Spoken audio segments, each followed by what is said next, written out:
Okay, so here we've got another extension install. This one's going to be a 2-row. And side note, excuse my fairy wings and my fairy costume. I am Fawn from Tinkerbell movies. We dress up on Fridays or do some type of theme on Fridays. So like last Friday was pink, we've done flannel and all these different things. And so this Friday we decided to dress up in costume and we were fairies. Let me show you. Aw, so cute. Very fun. So anyway, I have sectioned out my row already, and if you've watched my last video, you know that I like to section out my row and then section out the hair that I will be putting into the beads, and then I bead it. And I like to go back and forth between the two sides to place my beads. So I place on her right side first, and then I place on her left side about 3 to 4 beads, and then I do the back, and that works really well for me. Yes, her hair is damp while I am sectioning it out. By the time I get ready to start beading and sewing, the hair has barely any moisture left on it, but having this dampness while I'm sectioning and getting ready to install is really helpful. So it works really great for me. I haven't had any issues with breakage or anything like that when I've done this, and it's kind of been a game changer in the cleanliness of my install. So I love it. And so I'm finishing up installing her beads. Everybody's different on how many that I put in there. It depends on the thickness of their hair, the how thick the actual strands are, the size of their head and everything like that. So it just depends. But I go back and forth, like I said, in about 3 beads on one side, 3 to 4 beads on the other side, and then finish off through the back, and it works really great. So I'm going to finish installing those beads, and then I'm going to pin up the hair so that I can start placing the wefts. You'll also notice that I keep all of the hair underneath the row really nice and clean. I spray it, comb it, and clip it really nicely. So that way I'm not, it's not as easy to dip the needle down and pick up some of those hairs as I'm stitching. It still does happen, so you always go back at the end and check, but it helps a lot to just have that nice and sleek and pulled away. So now I'm placing my wefts. I place the right side and then the left side, and you'll notice that I leave a little flap up above that weft, and that is because I fold that over the top wefts, and that gives me a really nice, clean, seamless row basically, and I don't ever have to worry about those 2 wefts on the bottom and the top not matching up when I get to the other side of my stitching. So I like to clip down every piece of natural hair that's coming through the bead, and that helps me keep those wefts nice and tight in there, and helps stop them from slipping and keeps those beads nice and anchored as I get ready to stitch. So it just helps it.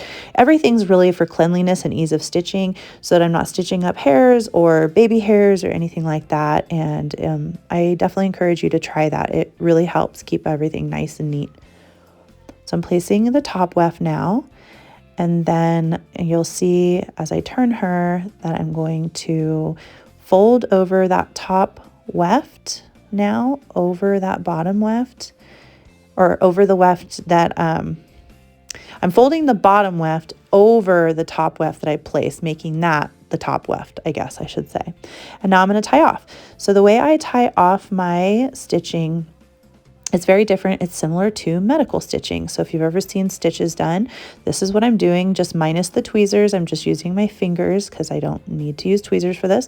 And it works great. I do 4 total, and then I start my stitching. So I start behind the bead, behind that first bead, and then I work my way up to the front of the row, and then I back stitch all the way back to the left side. You want to be careful how many stitches you place in front of that first bead. You need enough to really anchor that weft down so there's not a flap hanging open at the front of her row, but not so many that it starts pulling on those really delicate hairs up by her front hairline. So I would say I tend to have about 3 to 4 stitches over the front of that bead. And I have a certain way I like to stitch right at the front to help the string not to move around. And then once I have that anchored, then I start working back the other way. and you'll see that I just kind of move clips as I'm going. And every few sections, every few beads, I will pull up the hair and check and make sure that I'm getting that stitch all the way through all those wefts, not missing anything.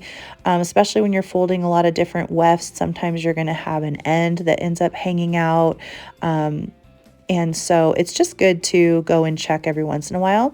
And because I do that and I go and check, I never hold the needle in my mouth. You'll notice that some people, when they do extensions, they'll stick the needle in their mouth as they're checking things or fixing things.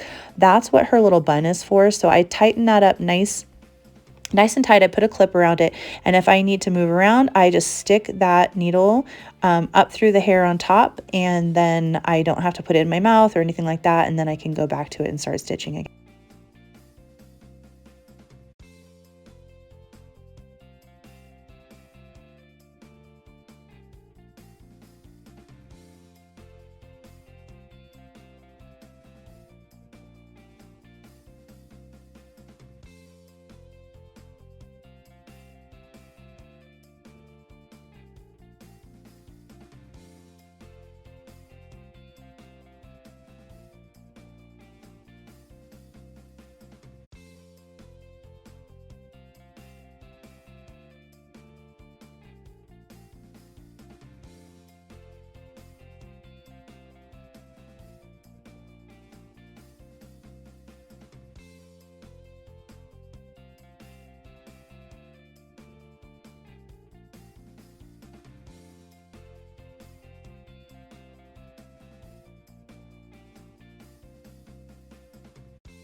So as I come around to the back of the head, I will stop like right before I get like I'm heading towards the back of the ear, and I'm going to fold over that other extension over the top here.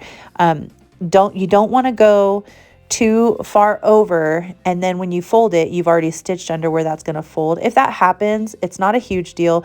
Just stitch backwards a little bit, a few stitches until you're able to fold that over cleanly, and then you can continue going forward again. But if you can avoid having to backstitch, it just saves extra time. And just kind of measure where you think that you're going to need to fold that, and just remember that as you're coming around, then you can fold it down. And yes, I use a million clips, and I encourage you to do the same if it helps you. If it doesn't help you, great. But for me, I want to have clips holding every little piece down. I use double prong and single prong clips. The single prongs actually, I feel like, hold the hair a little better. However, sometimes they're hard to get into the beaded area, and it really hurts the client. And so if that's happening, then I also use the double prong, which just lay a little flatter. So I find that both are really helpful, and I keep both on my tray. And then you'll notice that the front hair next to her temple there is held away by one of those I think they're like a pin curl clip. I can't remember what those are called. I'll try to remember what they're called and put them in the link or the description below. But those are fantastic. I love them.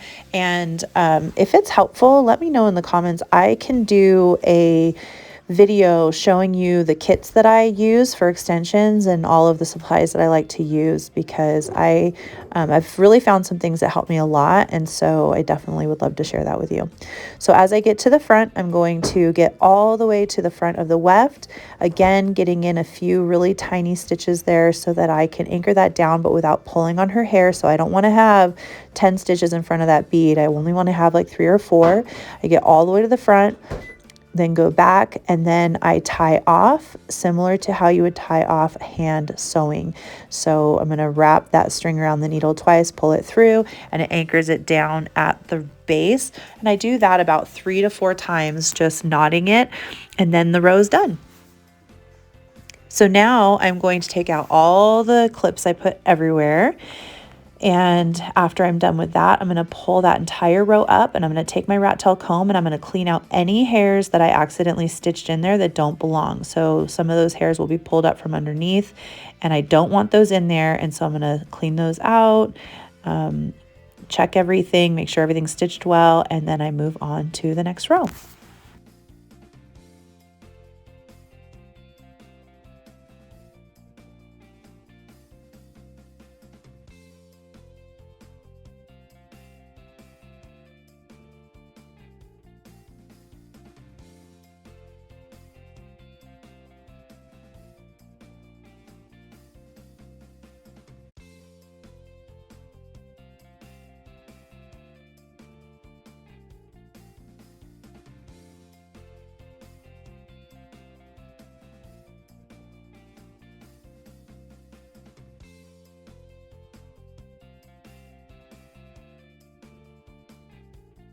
You'll notice that I spend a lot of time sectioning, and I really feel like sectioning is one of the most important parts of this service. I want those sections to be really clean, really tidy, even on both sides. I measure with my fingers to make sure that it's the same width on either side. And in her particular case, we tend to keep her row a little lower. She has a cowlick that if I put up this row too high, you'll actually see her cowlick will actually show the wefts underneath it. And so she doesn't like that to happen, of course. And if it's too high, then she has to spend a lot of extra time styling.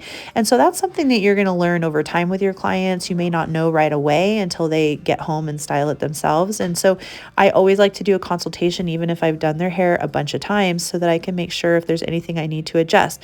So you'll see here, I'm kind of getting it pulled away, but because I know her hair and I know that we need to do it lower, I'm going to have her feel it and then let me know if she does want it lower. And I'm always happy to adjust that if it was done too high. So we decided to do it about 1/4 of an inch lower, and I went back through and sectioned again. And I kind of wish I would have just taken out the whole bun and redo it, but I just pinned it around and clipped it away. And that works okay. It's just not quite as clean as I wanted it to be. So I'm going back through, making sure that everything's done nice and clean again, and then I'll get to beading.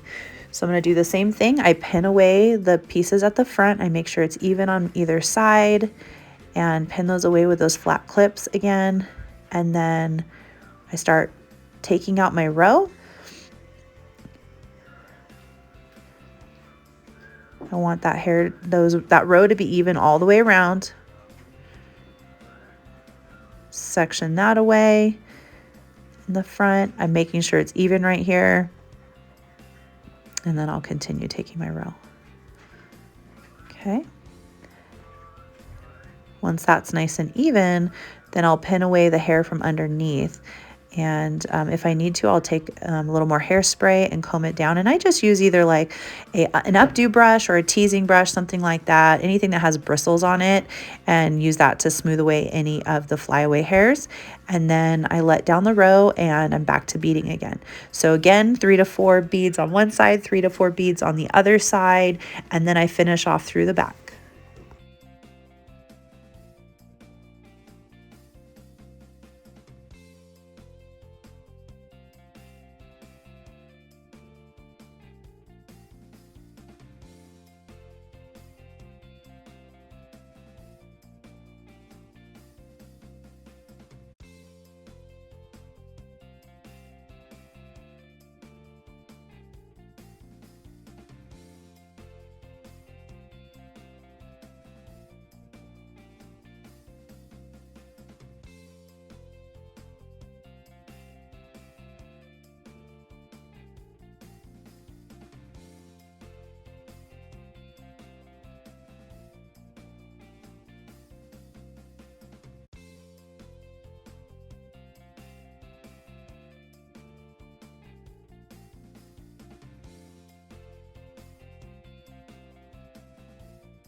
So again, I'm pulling up that section, taming down any flyaways and repinning all of that underneath so that's nice and clean.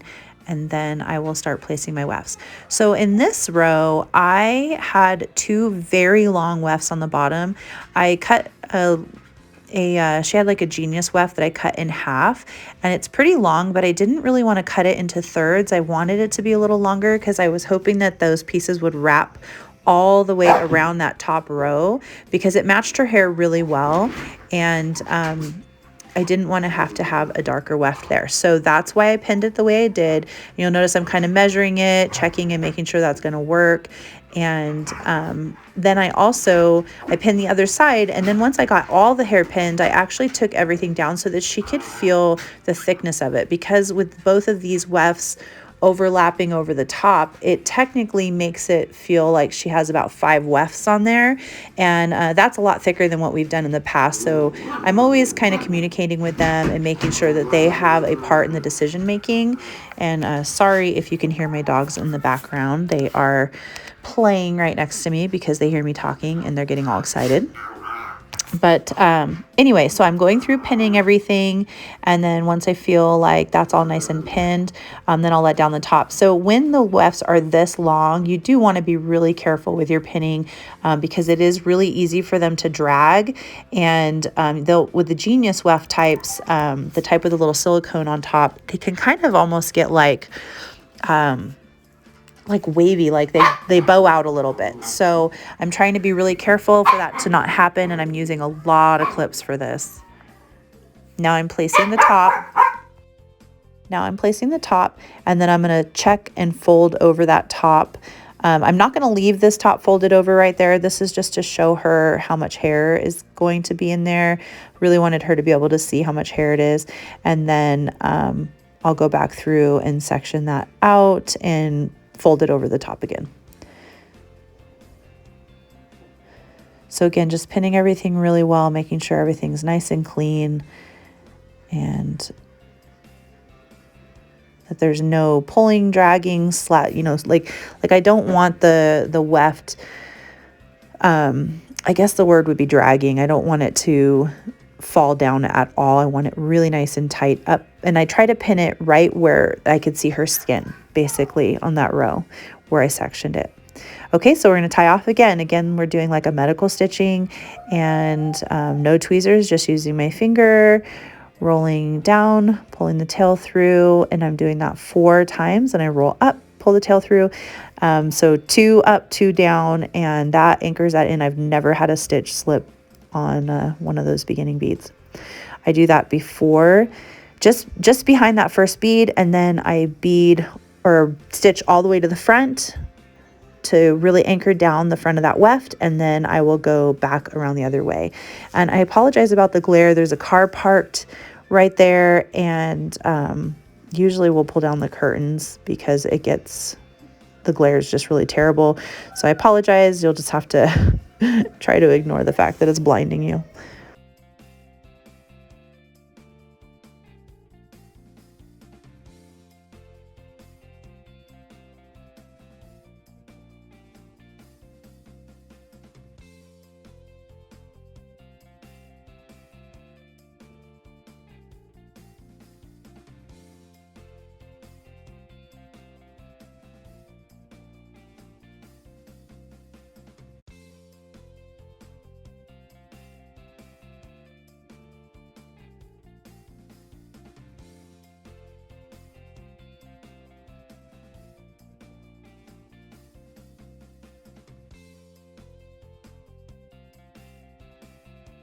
And you might notice why there's like a lot of clips in some areas and not as many in other areas. I do a lot of clips where wefts are ending, because one of the things I've found, and especially with these Genius wefts, because they're kind of slippery and the top of the weft itself is pretty heavy, they do slip really easily. And so you'll find that if you don't anchor down the ends of those wefts really well, you get done stitching and all of a sudden you see an end just kind of hanging out. If that happens, it's not the end of the world. Just go back and put some stitches there to bring it back into the rest of the wefts. But if I can avoid having to do that, I'm going to. So you can even see right through here, there's an end that's sticking out because I removed that clip.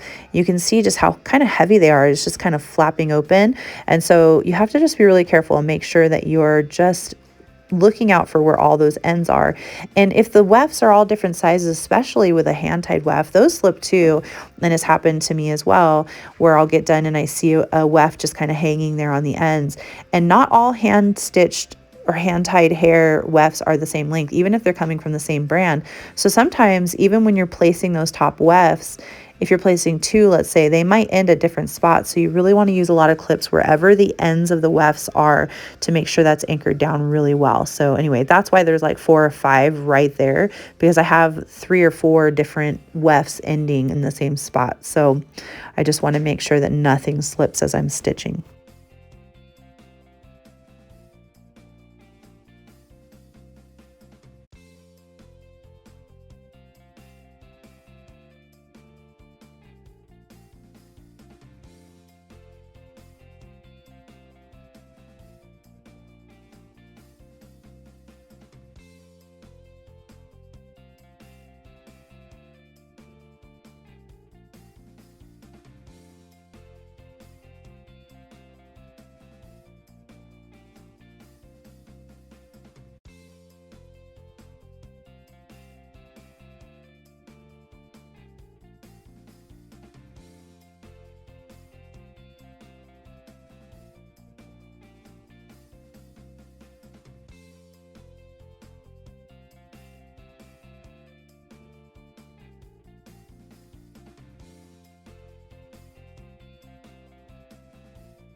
So at this point, I actually thought my phone was completely dead and wasn't recording anymore. So I just ended up standing right in front of the camera for the whole rest of the stitching part of this and pretty much everything else I did.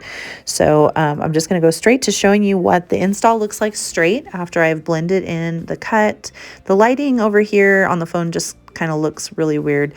That's really not even what the color looks like. That is what the color looks like, but it came out so pretty. I love the way it looks. We have highlights through the top, dark through the bottom, and it's beautiful. Thank you so much for watching. Like and subscribe.